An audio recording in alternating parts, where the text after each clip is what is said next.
Why did you doing? The timer even ran out. Why? What are you doing? Yeah, because you run it and it goes into the live.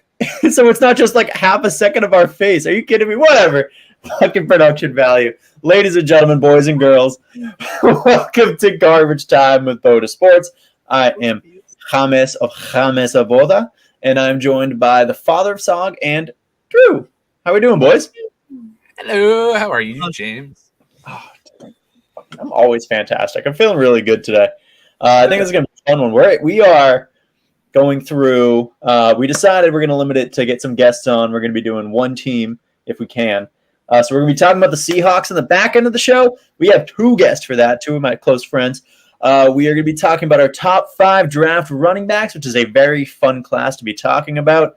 We have some news, and we're bringing back the garbage bag. We are opening the garbage bag this week. It's actually, oddly enough, as an adult, my garbage day tomorrow. So, wow. Isn't that crazy? Go. All right. So, oh God, what the hell is this? Oh, my notes. It's just a really random far part down. So let's start off with the leadoff. Friggin' franchise tag deadline was yesterday at 4. Notable names that got the tag. Darren Payne was, I think, the first. Josh Jacobs was in there. Evan Ingram, I think, was tagged yesterday. Tony Pollard was thrown in there at some point. Saquon Barkley at the buzzer yesterday, which will tie that into the Daniel Jones news in a little bit. And then most notably, boys, the biggest news, Lamar Jackson gets franchise tagged. Not shocking because I couldn't get a deal done, but Lamar Jackson franchise tagged. Non-exclusive franchise tag. Non-exclusive. Yeah, no, I think it's the right move. I don't think that there's any way that you're going to get around that. They knew that they weren't going to go with Lamar, I think, earlier than any of us did. And at least this way that they can kind of guarantee they're going to get something out of it. So, and if it doesn't work out, they still have Lamar. So cool. Zach, I don't know what your thoughts are on this. Obviously, that's the point is we're getting to you. But I kind of think this is like a put your schmeat on the table move by the Ravens. It's like, you want to see what your value is? Go ahead. See what your value is. Because either way, you can't end up winning. You can't do that in today's quarterback market. You can't just let a quarterback go see what his value is because he's going to find the fuck out. He's going to find out. He's going to find out real quick. I mean, he was sitting on his couch and found out how much Daniel Jones was worth, and then they proceeded to do that. So this isn't a throw your schmeat on the table kind of move from the Ravens. This is a throw your schmeat in the trash because you're stupid. Like that was a stupid move by the Ravens. They're going to lose him. They planned on that though. They knew they were going to lose him. But now they get some kind of compensation. They're just getting something out of nothing. Could they have used an exclusive tag on him and then worked on a trade that would have gotten more compensation out of it? I think it's deeper than that. I don't think that either party really wants it at this point. I think Lamar wants to go elsewhere, and I don't think the Ravens necessarily care that he does. And we're also talking about a former MVP, like however far removed we are from that. If he can't get 2 first-round picks in a trade, like you think he's going to get 2 first-round picks, or they're going to get 2 first-round picks now? Like I can't imagine a world where there's a Lamar Jackson trade that does not already include 2 first-round picks. I think it's a move to be like, here's your actual value. We're going against the market. Let someone else try to set it, and then like worst case scenario, we're not paying you. Take it. Or way under what they're asking, and they're like, here you go, we'll match that easily. Right. Yeah, it's really a win-win move by the Ravens. That I don't think that there's anything wrong with what they did. I think that was the right course of action given the situation. So, speaking of right course of action, we'll go with that one first. Daniel Jones gets paid $160 million over 4 years after I have a lot of mixed emotions about this, but after 1 year of like, wow, Daniel Jones could actually be a quarterback, but it's also like not his option year, I guess, his last year of his contract. Yeah, I mean, but really, there were 3 years of that contract where I solidly placed Daniel Jones as the worst starting quarterback in the league. Yeah, it's 1 valid. year of decent quarterback play amount of, and maybe it does. Maybe it does. Maybe he's found something with Brian Daboll. Maybe, I don't know, man. I don't fucking know. It's a gamble. Saquon's back, which helps. That's big. Yeah. They need to keep the team together. Daniel Jones is not, as a quarterback, I don't think he's worth it yet, but I don't know, 2 years from now, he could look like fucking Josh Allen. The dude can run. I don't know. I guess that's the direct correlation to be the next Josh Allen. Be able to throw the ball and run and be white. Yeah. It puts him at like low end top 10 money. And I don't think like you can look at him and say Daniel Jones is a top 10 quarterback. Maybe last year, maybe, but overall, over the lifespan of that rookie deal, no, you're right. No. Even with that last year, I still put him in the bottom third of the league. I really do. With the note on this, Anthony Price comes in. Wow. Thank Watson for messing up the quarterback market. True, it's not just a Watson thing, though, and we'll get to Zach's thoughts on this deal in a second because I got to get my ADHD brain out on this one comment. I don't know why I pulled it away so quick. Yes, the Watson deal hurt the quarterback market. That guaranteed money is absurd, but it already started that. Like the Chiefs got ahead of that with the Patrick Mahomes deal. Now Patrick Mahomes being paid so different. Jones. That's so different. What do you mean? Patrick Mahomes has won a Super Bowl at that point. Oh, he's like, that's a different. Patrick Mahomes is arguably at the end of his career going to be the greatest quarterback of all time. So right. But what I'm saying is they got ahead of the curve of like quarterbacks getting crazy deals. Right. I mean, for what Mahomes is, that's cheap. But yeah, absolutely. You could arguably, if you blind like showed me both those contracts and said like who is the quarterback that has like this fat guaranteed, like I forget how much of that Watson contract is guaranteed. I would have said Patrick Mahomes had that contract and Watson got like the $33 million, but here we are. Now, Zach, I want to hear what you think about Daniel Jones. Oh my God.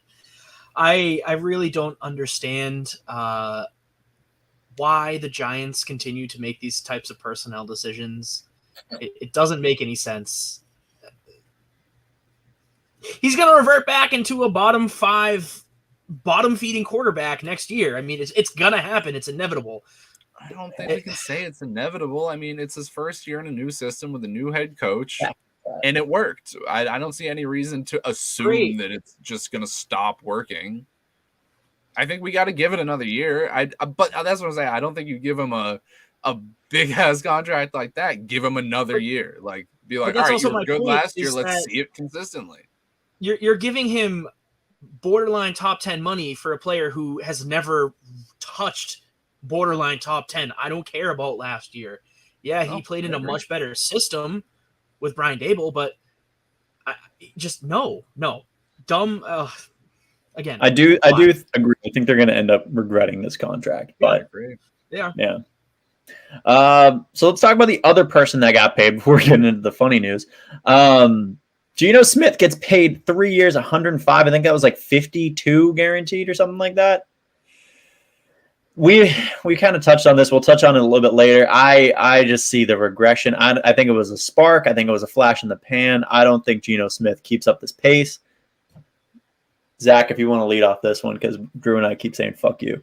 No, you're good. I mean, we're gonna like you said, we're kind of gonna talk about this later with our Seahawks conversation. But yeah, I mean, I agree. You saw what he was with the Jets, and then again, I guess the Jets are the Jets, so they don't know how to run an offense, defense, special teams, or a franchise. To be completely honest with you, so. I mean, yeah, great. It's really good for them. They paid him that kind of money. I don't know. I mean, Matt Hasselbeck got a bag after he went to the Super Bowl, and look what turned out. Look what happened with him. So, I mean, it's going to be the same thing for them. That's fair. Drew? Yeah, I mean, I generally agree tangentially with all of Zach's points. It's your sample size, again, is 1 year of him playing for a competent football team. Like you said, his Jets years don't count for shit. But I just don't understand, especially with the Seahawks being where they are. I mean, I guess he'll be good to have for 3 years, one way or the other, as a backup or a starter or a bridge quarterback or whatever the fuck he's going to be. But I don't know. That money's ridiculous for That's a lot of money. Bridge. Mm-hmm. We'll talk about that more later. I don't want to harp on that too much with the Seahawks talk around the corner, talking Hawk. But Drew, let's touch on a couple things here. Let's talk about how the Jets are bad at running a franchise and how they just talked with your quarterback. Yeah, well, at least they didn't look terrible last year. They looked like they kind of stumbled their way into knowing what they were doing. Sauce Gardner is fucking incredible. He is the real deal. I am very impressed. So I mean, I think that'd be fun. I think that team, I think having a guy like Aaron Rodgers there would be great for the team. I think all that rally around that would be huge. Like the culture, I mean, not that Aaron Rodgers going around changing cultures, but there's a whole lot of new experiences for Jets players in store if he heads over there, I'm sure. But no, I like it, honestly. The Jets were a team that excited me a little bit last year, mostly because I haven't been able to associate, the New York Football Jets with the terms decent or okay or mediocre in the last 10 years. So I just think that it would be fun. I think it would be fun. I think it'd be very fun. And then if Tom Brady ends up on the Dolphins midway through the season when Tua gets his 8th concussion of the year, that would be a hell of an AFC East. Bro. Zach, you got any thoughts? Kill me. Yeah, no, the AFC East is just becoming a slaughter fest. Could you imagine having 4 games out of your year get split between Josh Allen and Aaron Rodgers? That would be amazing. And then again, add Tom Brady to that. That's 6 games playing Josh Allen, Tom Brady, and Aaron Rodgers. Not to mention the other quarterbacks they have to play next year, like Dak and pretty much every other Pro Bowl quarterback from last year. So that's great. I think it would be hilarious to be the Patriots in that situation. Just being like, wow, look at all the quarterback talent. Nothing hilarious about that. You have diet Kirk Cousins on your team. No, thank you. Yeah, no, that's no, not even diet. He's like 0 sugar RC cola. He's that bad. So I have one more bit of news, right? But I'm a gambling man lately because gambling's around the corner, and I'm willing to say that one of you two has this last, tomorrow or 2 days, 10th. One of you two has this player as going in the garbage bag. I'm almost willing to bet that. Joe Mixon? No. Well, he sure is going in the bag. There's no doubt about that. Oh, weird. All right, well, God, what happened there? All right, well, let's open up the trash bag. Let's talk about some trash this week. I think Joe Mixon's a good place to start, probably. Joe Mixon is a good place to start. I don't know who's going to take that pick, but Joe Mixon not arrested. House was surrounded after there was a Nerf fight, and he either shot at a kid or a kid got shot at his house. Either way, a kid ended up shot. Yeah. Yeah, that's the thing that happened. I'm for everyone's sake, I'm hoping that the kid's okay, first of all, but secondly, that Joe Mixon isn't out there shooting children for being on his lawn with Nerf guns. That is a horrifying prospect. I mean, Joe Mixon's always been one for controversy, but damn. But that's a whole different shooting children. Right. I don't even know what to say. An adult Zach? fight broke on his lawn. Yeah. I really don't even have anything to say to add to that. I mean, the stories that these players are producing just get weirder and worse every day. Mm-hmm. I mean, seriously. I mean, look at Ja Morant. Yeah, no kidding. Also, that's a whole different league. Also, trash bag candidate this week is Ja Morant. Garbage. He lumped in with Joe Mixon. Somehow there was something to lump in with what Ja Morant did. So right now in the trash bag we have Ja Morant and Joe Mixon. I think that's solid start. All right. Well, mine doesn't seem as intense now. As you guys know, I'm an F1 boy. I do like watching it. Season just started last weekend, and Esteban Ocon, who is average at best, got 3 penalties in almost quick succession. He started in the wrong position on the grid. Time penalty, 5-second penalty. Goes into the pit. His team started working on his car. They awkwardly stand around. Started working on his car. 4.6 seconds. Words. Second penalty. Third penalty. He was speeding by 0.1 kilometer per hour out of the pit when he has a button that puts him in pit lane mode. Third penalty. Because of one penalty, because he lined up wrong, it just stacked into 3 other things. I'm going to blame that on him because it's funnier than blaming it on the whole team. Esteban Ocon. Yeah, I mean, it's a whole lot easier to blame on him, when you said he's got a fucking button that will put him at the correct speed, so he's not speeding by 0.1 kilometers per hour. I just think it's so funny that the graphic that's going to go with this is Ja Morant, Joe Mixon, Esteban Ocon, Formula One driver. Let's add same level of severity. Let's add Mr. Tony D'Angelo to that list for spearing everyone's favorite resident senior citizen, Corey Perry, the other day. Oh, I missed that. Did he really? Nice little tap to the nutsack. Gotta love it. Ooh. Yeah, He sucks. I don't like him. He is a dirty player. All right. Well, let's throw an entity in the bag as well. That entity this week, the lucky entity, is the Detroit Pistons. Welcome to the bag. Detroit, come on. Detroit, come on. You haven't won a divisional game all year. Not one. Not a single 0-11. Bad. Bag-worthy. It's not because they did anything, just because they suck. Yeah, because they're terrible. Yeah. Bag-worthy terrible.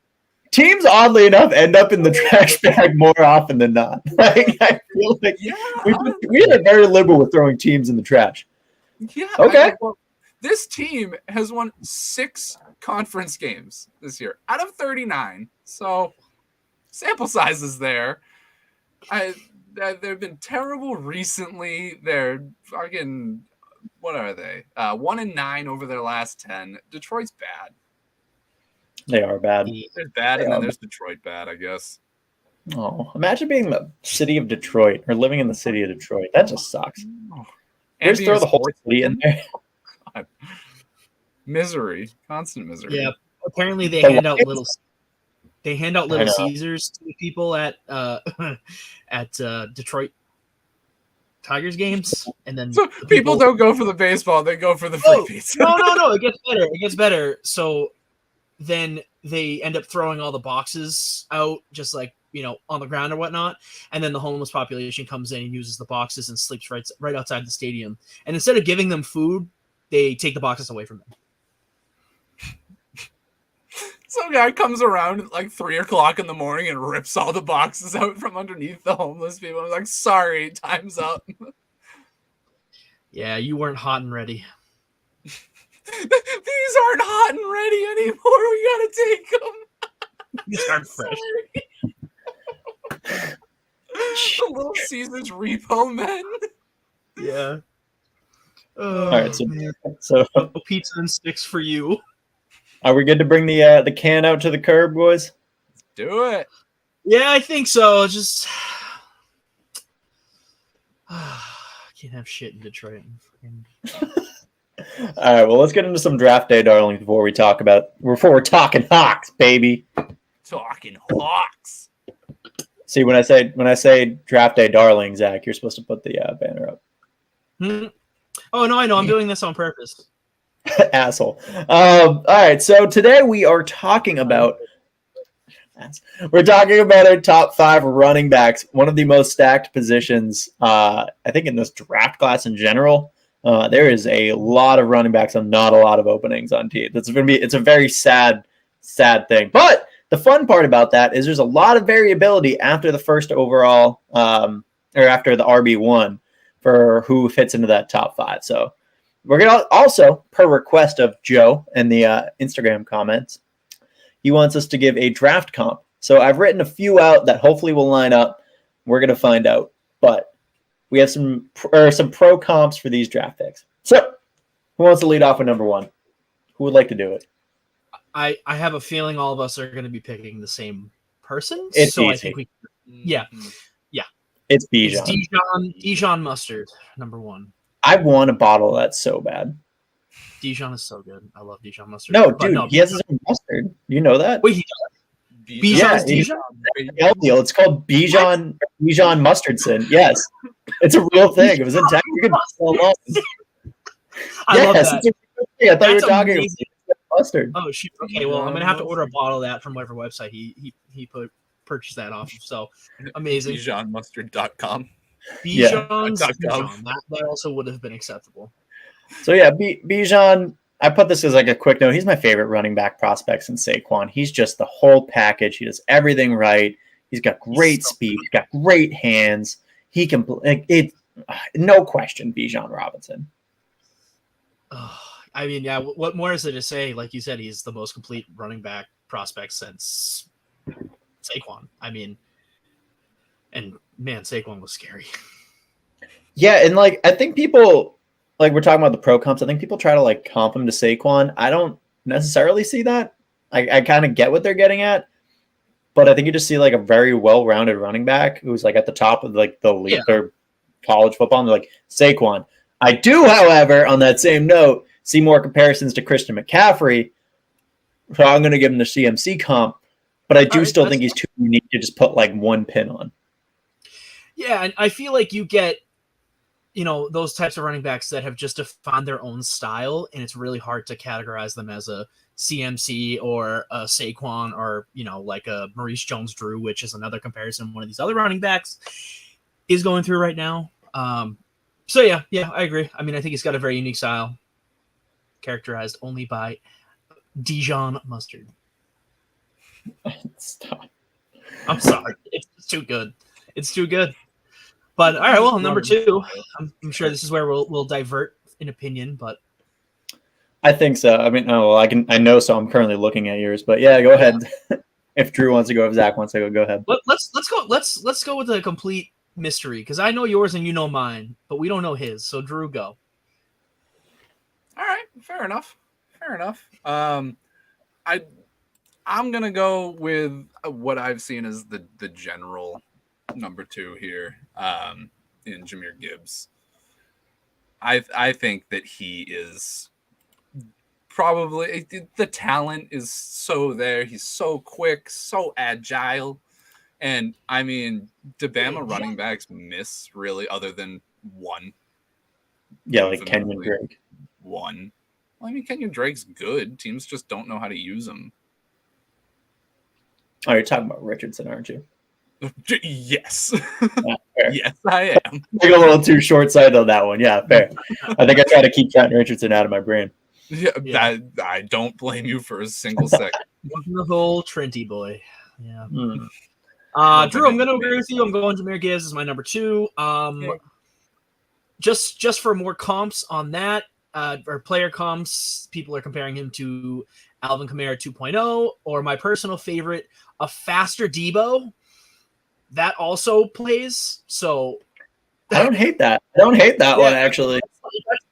That's scary knowing what Debo Samuel does on the football field. So I mean, like, just to kind of riff off of what Drew said, he is probably the best pass catching back in this draft.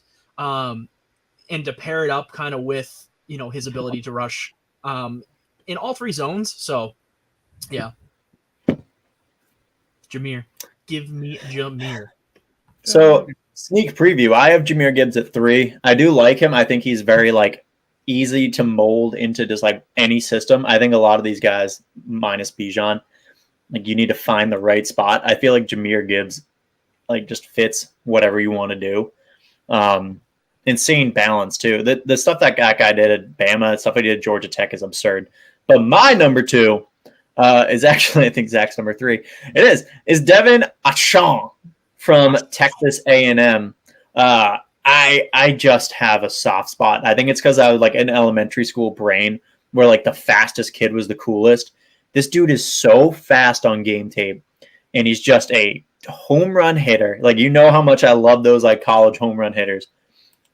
I will say the thing that worried me, I was like trying to dig through comps and like think of whatever. He doesn't have as much mileage, but I do see like a very like Raheem Mostert, just like give him the ball. Hopefully he hits a hole and just fucking goes. But you know how volatile that can be. Right. It'll be interesting to see what he ends up or where he ends up. Because I think like ideal, like I think he would have been great for Kyle Shanahan. I think you could put any running back with Kyle Shanahan. I guess that's not Trey Sermon, and they would have been great. But I honestly don't know where I see him living as a player. I could see Miami going after him and like moving on from that weird committee they had last year. Bizarre. But yeah, I mean, I guess I'll piggyback off you then, James, because I have him at number 3. Pretty much everything you said is what I see. A couple other things that I noticed from him is that he's not a great pass blocker. So he's small. He's a wee boy. I mean, exactly. So, I mean, it's going to be interesting to see if you want to put him in an offense that relies on like possibly play action or utilizing him as kind of like a rub route. He's not really going to be able to do that as effectively as someone that has a little more size and, well, actually just size in general, really. So, no, for sure. That is the one downfall, is he's not bodied enough to like just eat blocks, but or eat blitzes. But I still just really enjoy him as a player. I think the home run ability translates, but I don't know. I mean, if you get him in a system that utilizes a lot of screens or plays where he gets a 1 or 2 free steps before contact, then it's going to be really difficult to take him down with the amount of speed that he brings to the field. So,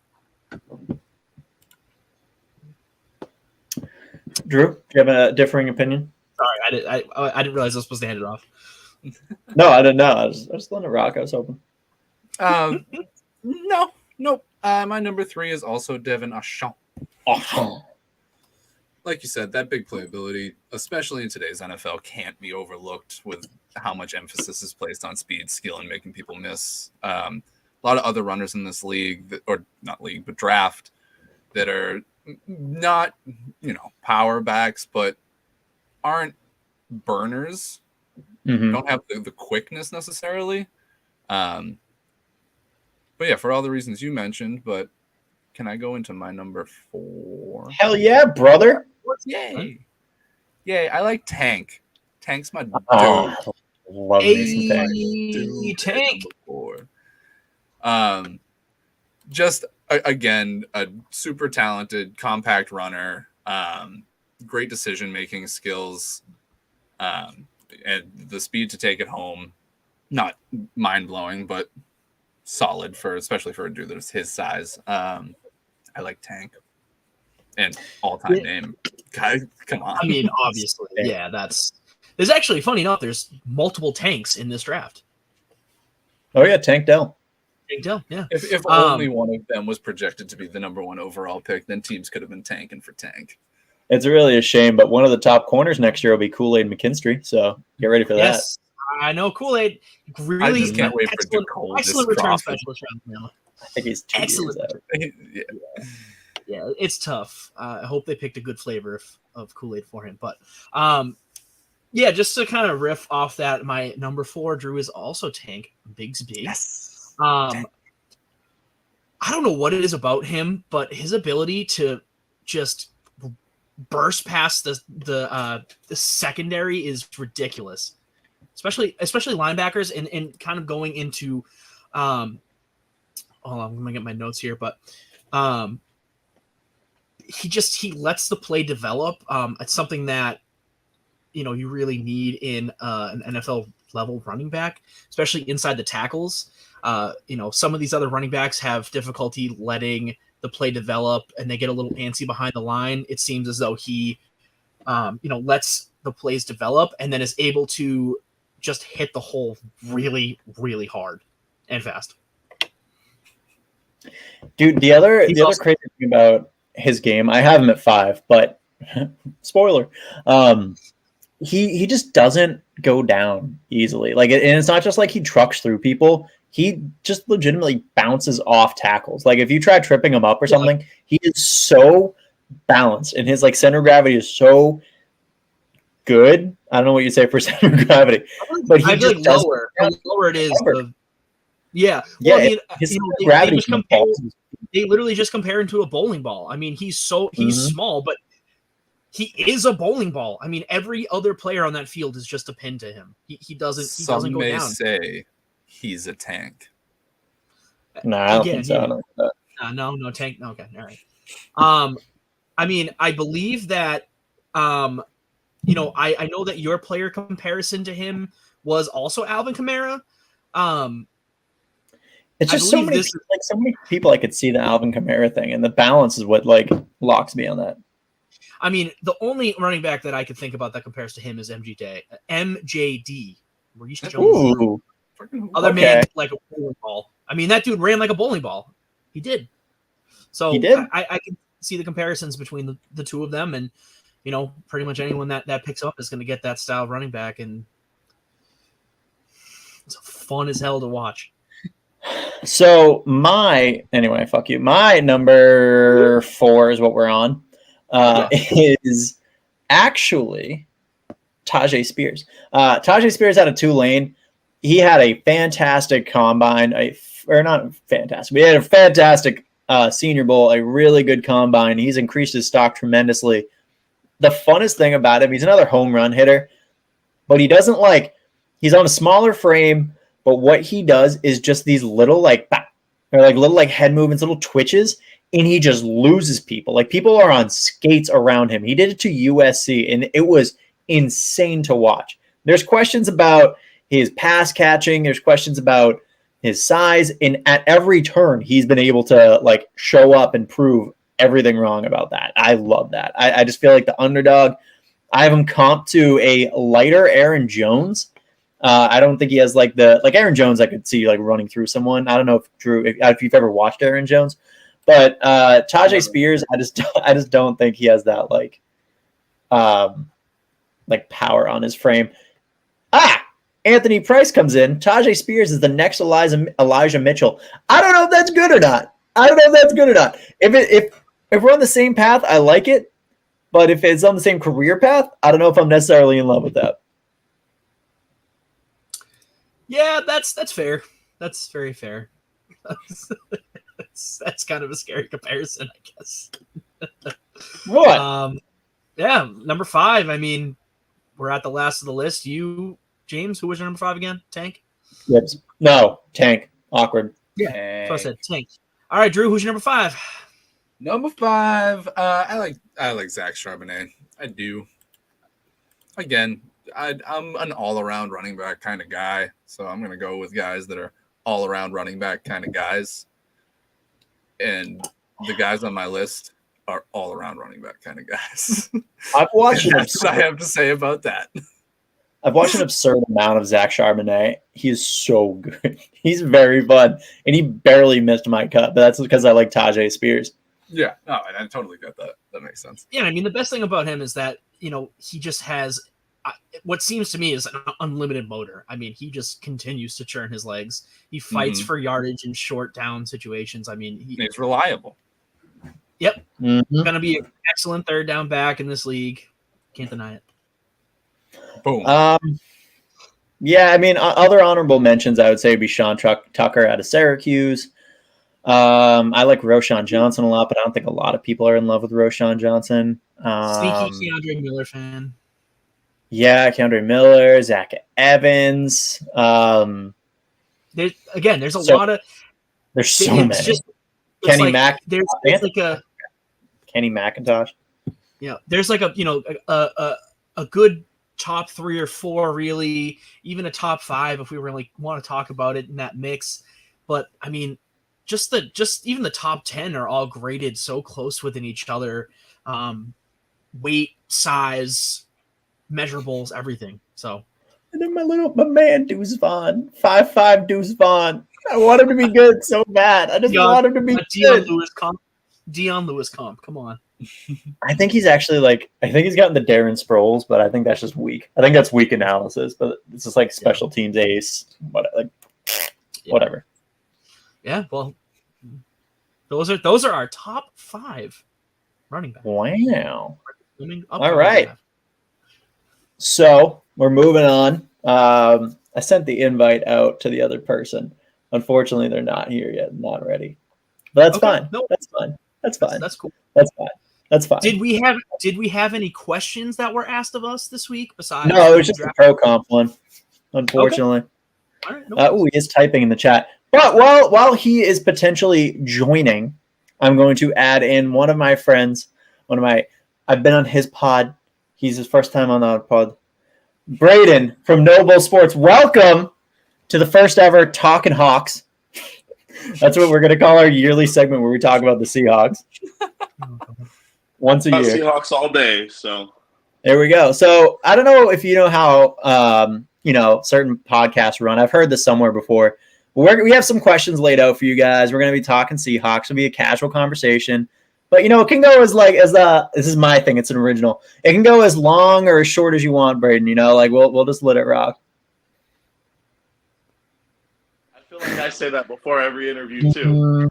I don't think so. I just thought of that, so I don't know where you got that.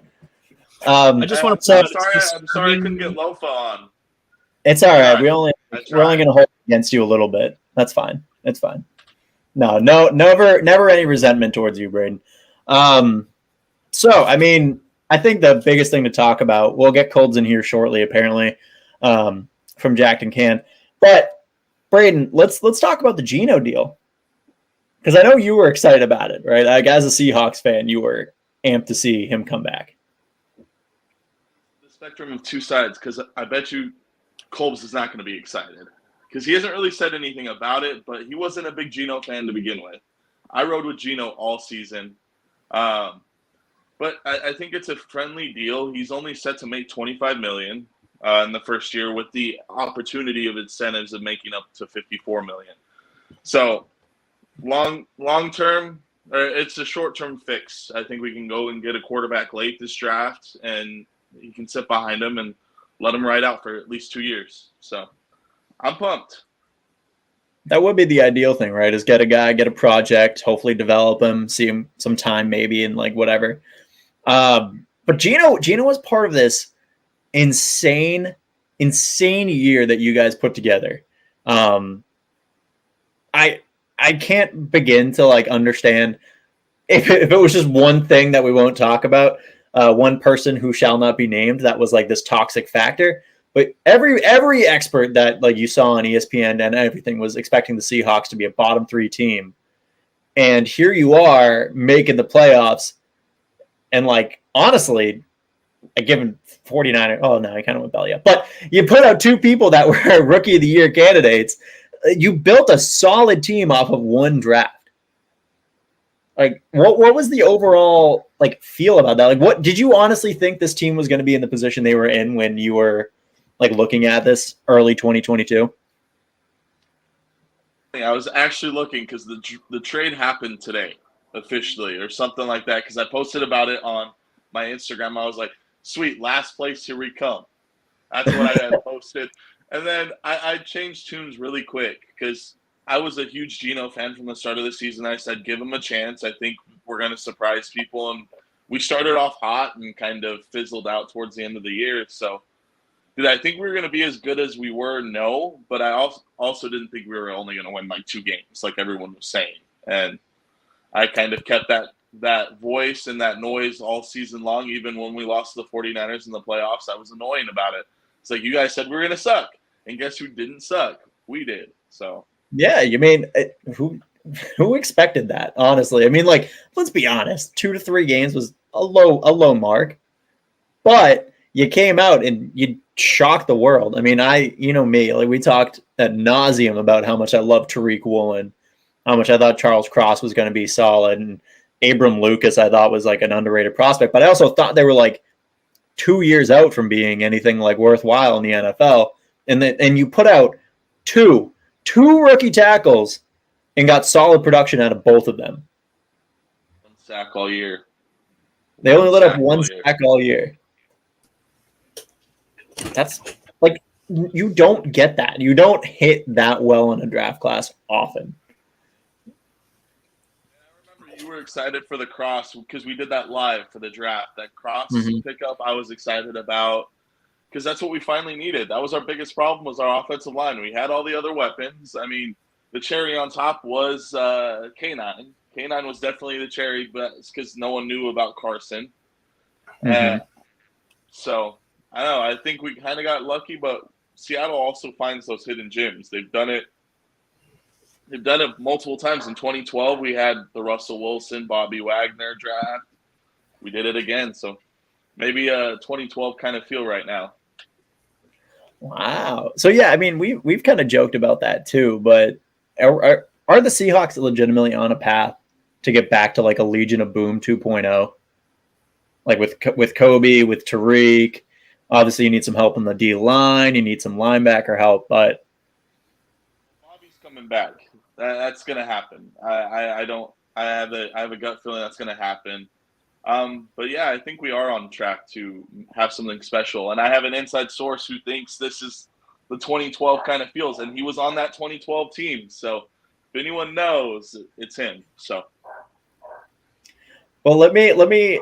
He's finally here, folks. We're gonna get back into the Bobby Wagner thing because I want you and Zach to debate where he's actually going, because I think the Patriots have been tied up to him too. My other friend, other part of Breaking Down the Tape Network, but Colbs of Jacked and Can, welcome to the once a year segment Talking Hawks.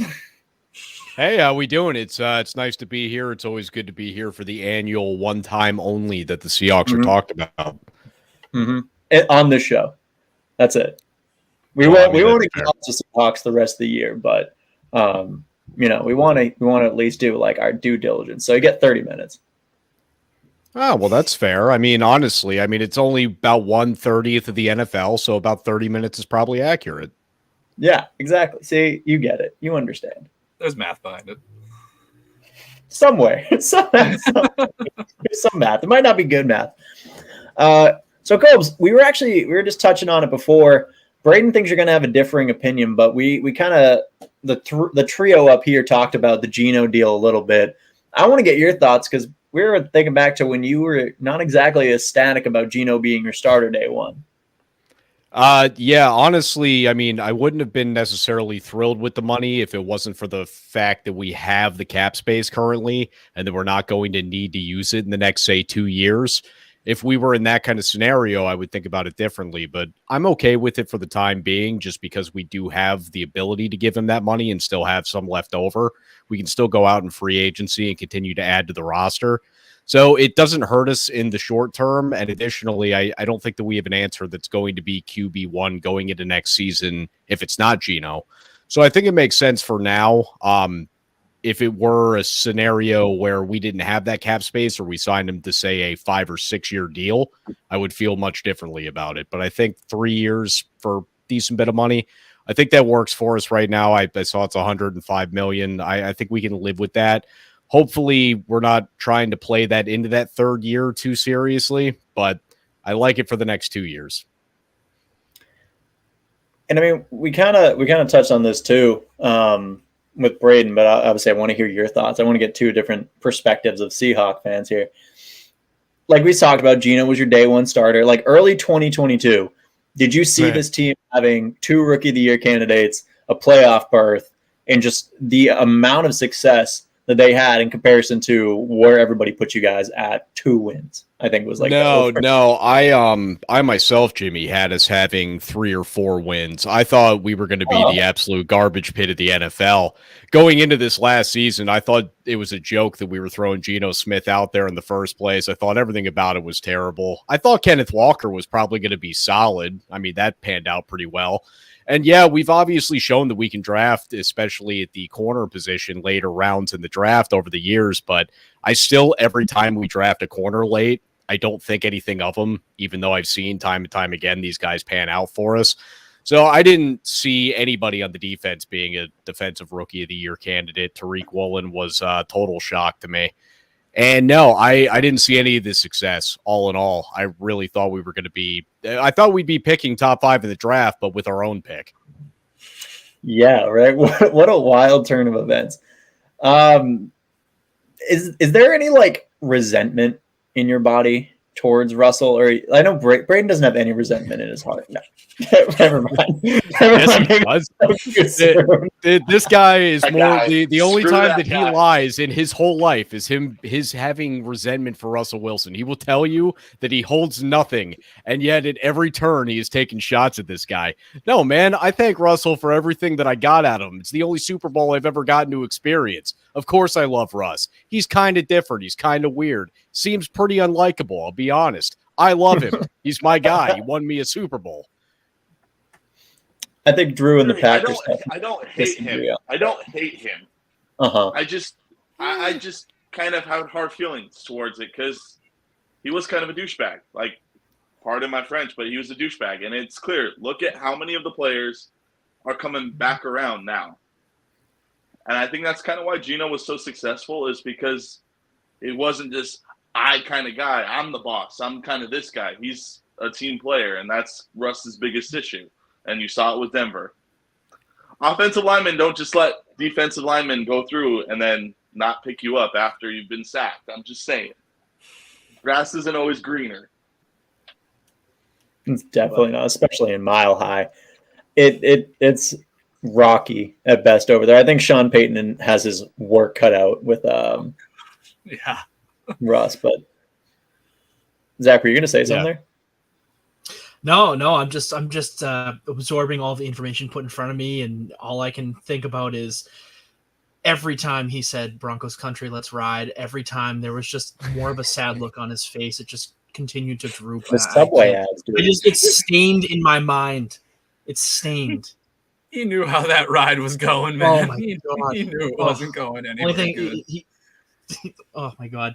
He got rode into the ground. That's the only kind of riding that was being done. Real great input. Hey, remember when everyone said he was in a better situation in Denver? They had better wide receivers, a better running back, a better defense. Where? Yeah, I said that too. It's fair. I mean, look at it on paper. Who looked at that on paper and said, "Oh, Russ is going to be unsuccessful. Russ is going to be a flop"? I thought the Broncos were a top 5 team. I had him as one of the Super Bowl favorites coming into the season. I'm like, oh, this team's going to be awesome. We're going to be trash. And here we are. Look at you. Look at you riding that. Out for us. Mm-hmm. Colby was negative. I was positive. It worked out. Yeah, I know. I had to. I just had to put up with Brayden telling me I told you so all year. Victory lap Brayden's a different beast. I love it. Yeah, when's ever been negative? So where do we want to go from here? With the Geno deal, it kind of limits your cap off of rumors. I don't think we have any official numbers. I know you said, what was it, like 20-something in the first? It kind of pulls your cap down because you're looking at like 23 million-ish before this. Is there enough there for also Colbs? I don't know words. I know how Brayden feels. I don't know how you feel. Do you want Bobby back? Do you want him to come home? I mean, I didn't want us to get rid of him in the first place. It would obviously make me happy if he was back, but I don't know that we necessarily need to spend any real money bringing back a Bobby Wagner. I know that we're going to be missing Jordan Brooks for the beginning part of the season due to his injury that he sustained at the end of the year. But I mean, I like what we got at linebacker right now between Cody Barton and Uchenna Nwosu. I think we got the right guys there, and I don't think we need to fill the hole necessarily going into this new season, especially by overpaying for what is, I mean, honestly, one of the better inside linebackers that we've seen play the position. But at the same time, we're talking about a guy that's in his, what is he, 34, 35 at this point? I know he's older than I am. And I don't know how much he has left. I don't think it's going to be worth spending the kind of money it's going to take to bring Bobby in just to have him there to essentially be a fill gap for a season. I guess. I mean, he still has the weird production. Like, he's still graded highly, which I haven't watched nearly enough Rams games to give you any kind of an opinion on. Well, Jimmy, can I just butt in here real quick and tell you my favorite thing of every play that happened over the course of the entire NFL season was Russell Wilson throwing a pick six to Bobby Wagner. I was like, ha! Yes. Remember that? That only happened in practice. Oh, bear appearance. That made me happy too. All right, so where are we going to go next with this? I mean, cap-wise, you're not really going to do that much, but draft capital, you got it in spades. You got draft capital out the butt. Hi, Bear. Including that top 5 pick and then number 20 at the turn. How would you like that used? I mean, are you just going to let the draft come to you? Are you going to spend that? Like, what would be your ideal thing as a Seahawks fan? For me, I would like us to do something at that number 5 spot, bringing in a quarterback of the future, just because I know we're not going to be picking this high in the draft anytime in the near future, or at least I would assume that we're not. So I would like us to try to start making that move now rather than wait 2 or 3 years, find out, oh shit, we need a quarterback, and then have to go figure it out then. I think it would be a lot better for us if we were to take care of that need now, as far as at least beginning to groom somebody. It's fine if it's somebody that can sit for a year or two. I think that's fine. I just don't want us to run into the position where we find out in a couple of years, oh, that's not going to work out. We need a guy, and we don't have that ability to go get a guy this high in the draft. What I actually think we're probably going to do is just build up on defense. We're probably going to use it on a pass rusher or trade down, get a pass rusher a little bit further down. I mean, we do still have to build an entire defensive line. There's really nobody that stands out on that D line to me. So I wouldn't be shocked if that's, well, not only do I not feel shocked by it, I think that's what Seattle's going to do. I just don't think they're going to get this positioning again as far as being able to get themselves a top-level quarterback. So if you are sitting at 5 still when the time comes and you want them to draft a quarterback, who's your guy? So I am not one who is necessarily great at predicting which of these guys coming out from college is going to succeed in the NFL. I am the guy that will typically wait and give them a full-blown year before I tell you anything about the guy. You could probably ask Jimmy about that, because I took everything that he had as far as draft advice, is like just for my own knowledge. I don't make my own. Obviously, I like what I see out of CJ Stroud coming out of college, but I don't even know if he's going to be there at 5. It sounds to me like he's probably going to be off the board by that point. So I don't have necessarily a dream guy. I would just rather there be somebody there that they feel good enough about that they could take with that pick, just because I don't think they're going to get this chance again anytime in the very near future. Yeah, and I think that the Seahawks have put themselves in a very good position with the talent that's coming in at quarterback in this draft to be able to take a guy. And we talked about it a little bit last week, and there's a lot of guys in this draft class with just unbelievable quantities of talent, and they just need a little bit of TLC, a couple of years to learn, a couple of years to develop. And the Seahawks are a prime destination for one of these guys, I think. So like what you're doing. I mean, like those who I would want. Well, oh, I know who. Yeah, all right. I wouldn't use that top 5 pick on him, but yes, Jaren Hall will. Jaren Hall. He's going to be available in the 6th round, because people are going to immediately think, oh, Zach Wilson, when he's better than Zach Wilson. He's only ding as he's older. That's a low bar, man.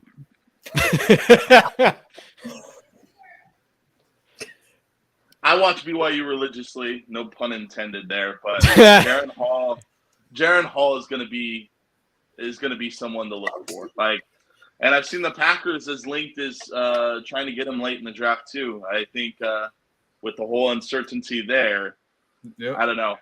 I'm not a Jordan Love fan. I watched him play some horrible BYU teams and absolutely suck. So, yep. No, I mean, literally everything you can possibly say about the Packers quarterback position is a complete question mark at this point. I just realized that we're talking to a guy wearing a Packers jacket. That just caught on. I was about to say, yeah, if anybody in here is a Packers fan, that's got to be terrible, right? Because Jordan Love seems like the ultimate uncertainty.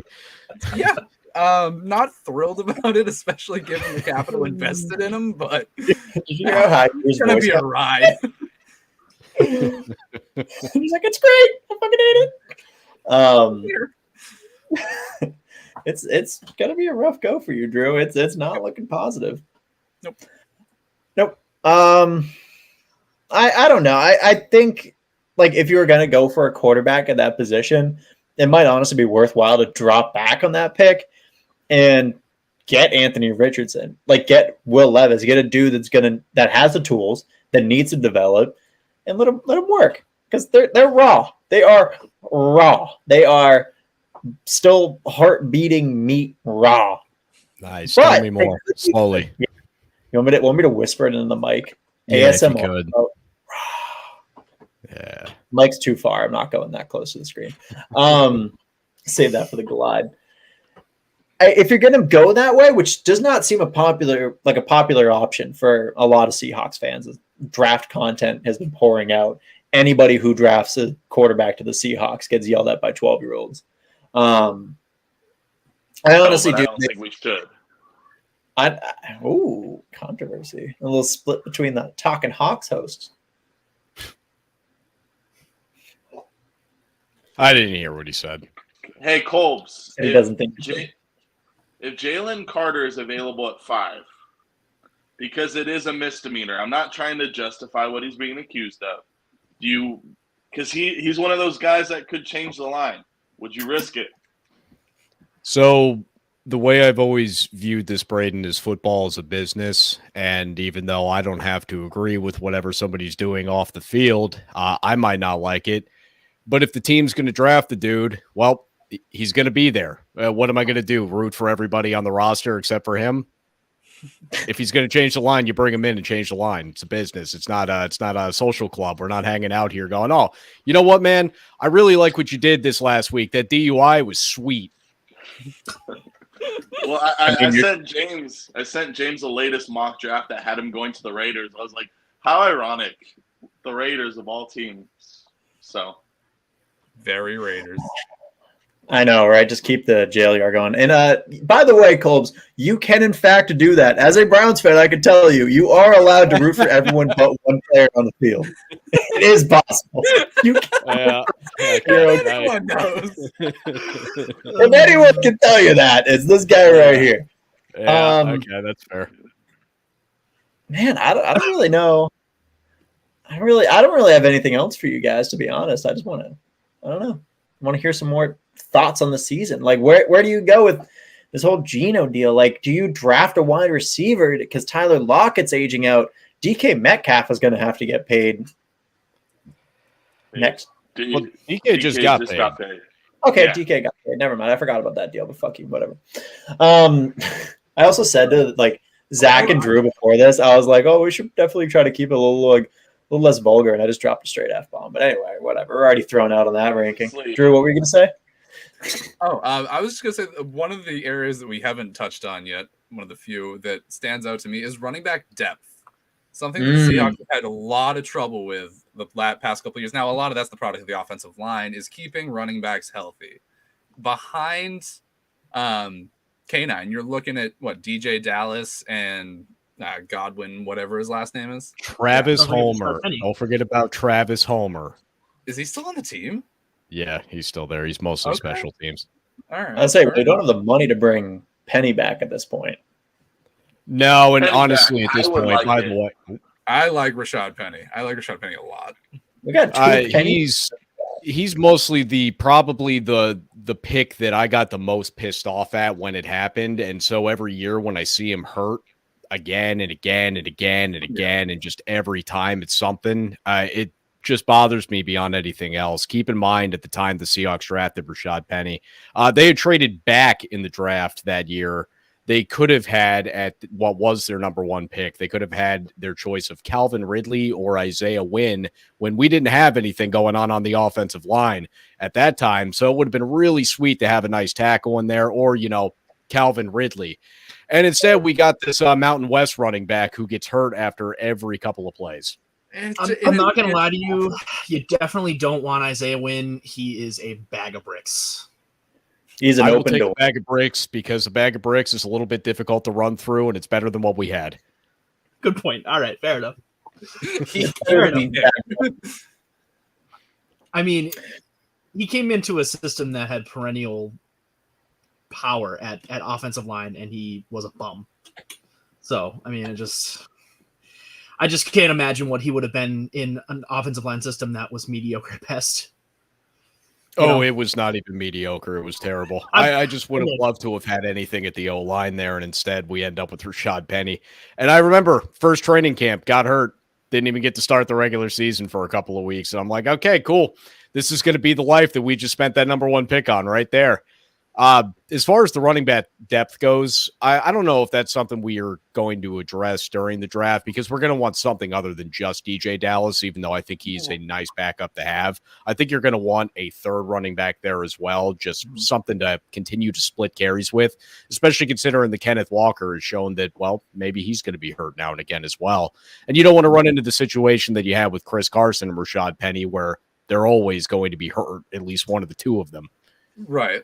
Yeah, that's what I was saying. It sounds like kind of a Seahawks trend, so I figured maybe that would be an area of concern at some point for moving forward. I want you guys to wide receiver too. Yes. Also, got to be somebody other than DK and a 37-year-old Tyler Lockett. I believe he's 30. Yes, Rich. Fair enough. Hyperbole. Yeah, man, dude. There's a lot of players I like in this draft, but I don't love to the point where I'd want them to be my number one receiver. And I could list off names or number one running back, but there's enough playmakers. You guys could get somebody and just plug them in and be fine, and get rid of Eskridge, who I overhyped. But I thought he was gonna be so good.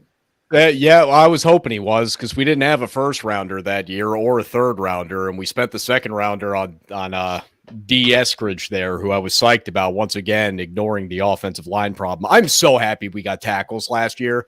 You have no clue just how much I go to bed at night and go, we drafted tackles. Do you think of Charles Cross often when you're asleep? Yeah. I actually just picture him holding me. How much younger is he than you, Colbs? That's. I was thinking more so the size discrepancy being the funny thing there. The age now makes it weird. Yeah, I guess I'm probably about 8-9 years older than he is. All right, only a couple Olympics. Yeah, it's fine. Yeah, it makes more sense. Making my dream Gabe weirder. Jackson's going to get cut. That's who I'm hearing is going to get cut for our line. That's fine. And I'm not too sad about that. It saves us $6 million in cap space. There's a lot of good guards that could fill in, and we need a center. That's our two biggest holes on the line, because our center just retired. So we didn't really have one anyway. Austin Blythe was kind of at the end of his running there, so I mean, we were going to need to fill that regardless. Yeah, we're one center and one guard away, and we can do that later in the draft, because everybody ignores that there is an inside of your line. They just pretend there isn't one, except for the Colts. Yeah, I guess that's fair. And then randomly, you guys let Pochich, right? He was a Seahawk. You let him walk, and he becomes a almost all pro with us. Yeah, it makes no sense, because he was never anything relatively good for us. I don't know what the hell happened. I can't explain this one. He was just trash. I heard into it that he was an open door, and people would just go right through him. And then he comes to the Browns. Ding, ding, ding. You got it nailed. I don't know what that is. I don't know why he leaves us, and then all of a sudden it's oh, I know how to block. Oh wait, I can block? What? That's how What are we teaching in Seattle? You figured it out on the flight to Cleveland. You put down the coloring book and there's the fucking playbook. I'd be a lineman for days. No, I imagine that he upped the practice regimen. He just stood in front of the plane, tried to keep it from taking off. I would actually pay to see someone like shuffle back and forth in front of a plane. Yeah, I mean, I would do that too if I was flying to Cleveland. Yeah. So, Oh, sorry, James. It's fair. It just hurts. the city Really of is Cleveland's just meant for that, though. I'm pretty sure it was a city that was directly put onto the United States map, just so that everybody is a city that they can shit on at all times. Have you seen That was the Detroit earlier ads? for us. Yeah, you missed the Detroit talk. Have you guys seen the ads for people like trying to get completely off topic, but trying to get people to move to Ohio? Dude, there's so many. They're everywhere. I know. So we have infrastructure. Like, I don't care. I don't want to live in Ohio. Also had a So do we. train crash and chemical spill, but no one wants to talk about that. Weird. Yeah, you currently can't breathe in like a 5-mile radius, but sure. Sure. Move to Ohio. I have not We're seen telling people this don't move plethora of here. commercials. What'd you say, Brayden? Not to move here. We're tired of people moving here. I'm in Vegas, and like seriously, Californians can stay in California. They can't drive. Hector's like, oh no, you guys are the ones that can't drive. No, it's the people from Vegas that can drive. It's the people from California that can't. So stop moving here. We don't want you. Brayden's passionate feelings about Russell Wilson and California drivers. Yeah. Valid. It's fair. Do you know Brayden is actually Keith Lee? It's crazy. I think only one person might get that. Anyway, guys, I don't really. He's getting a lot of hate. Oh, yeah, whatever. That's stupid. Brayden Kolbs, I want to give you guys just the floor to give me your favorite Seahawks moment before I let you guys walk off into the sunset. And is it, in fact, a moment from 2015, maybe? Like a comeback.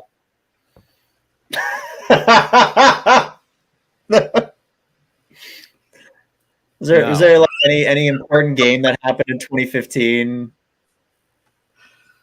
Hold on. Talking about James, perhaps an early February game in 20, like the actual year 2015, but the 2014-15 NFL season. Are we talking about that specifically? I believe so, yeah. More specifically, we're talking about one gentleman by the name of Brandon, last name Bostic. Oh. Name cares. Yeah. Oh. No. Well, that's lame. Shit on the Packers fan.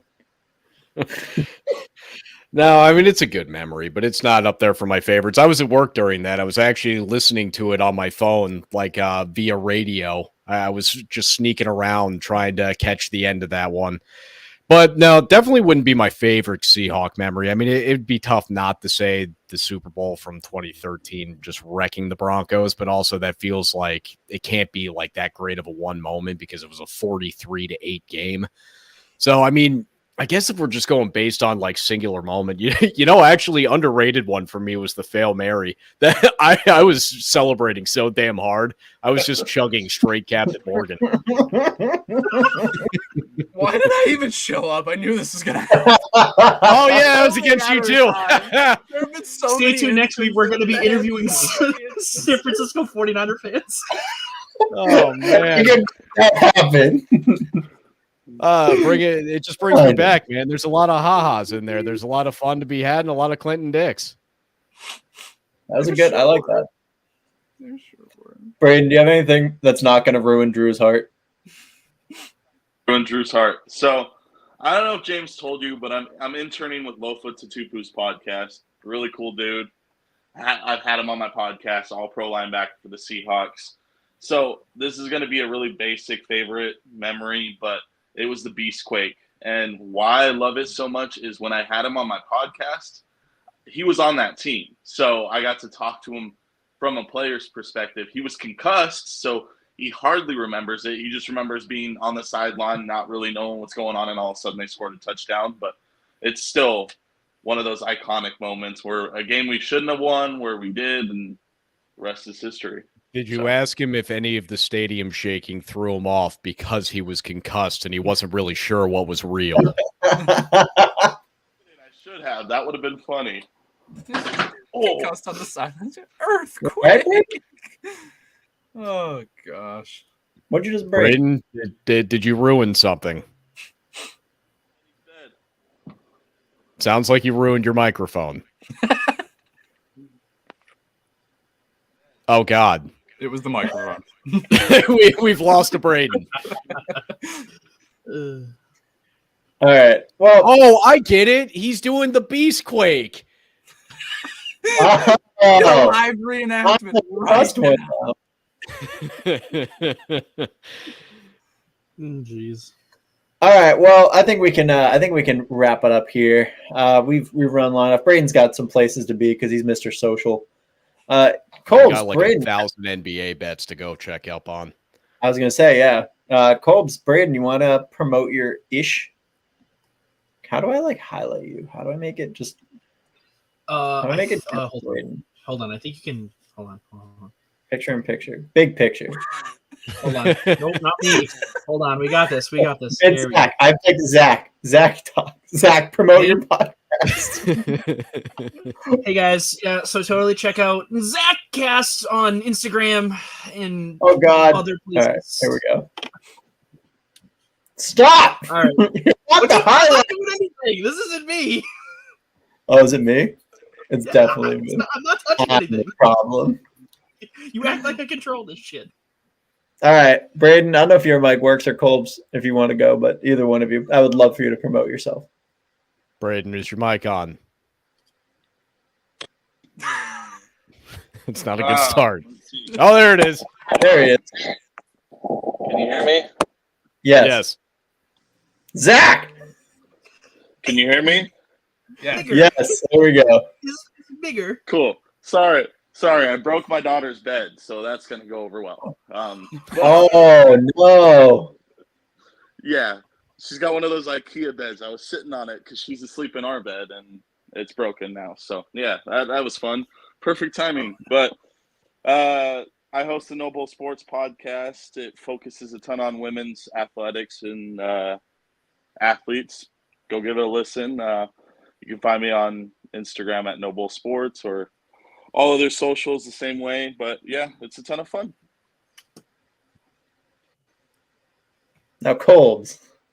All right, guys, you can come check out me and my co-host John on Jacked and Canned, where we discuss everything from sports to, pretty much anything. Doesn't matter what. Whatever's on our mind, it's usually a good time. Jimmy's been on before. He's gotten drunk with me there. It's been always a great time, and you can also check me out on Nobody is Shiftier, part of the Breaking Down the Tape Media Network. That is all I got, gentlemen. All right. Zach, make it the view with all of us now. Do it. Wait, I can do it.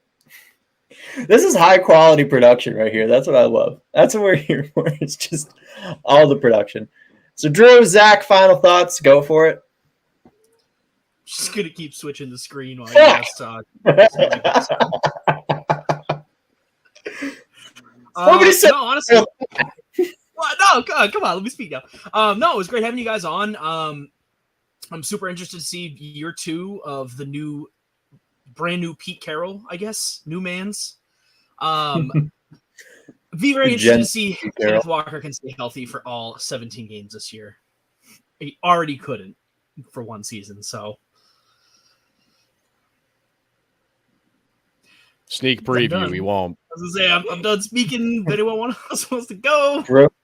I would also like to thank you guys for coming on. Not so much for hurting my feelings, but for coming on. So, thanks. Anytime, man. It's great reliving these times with you.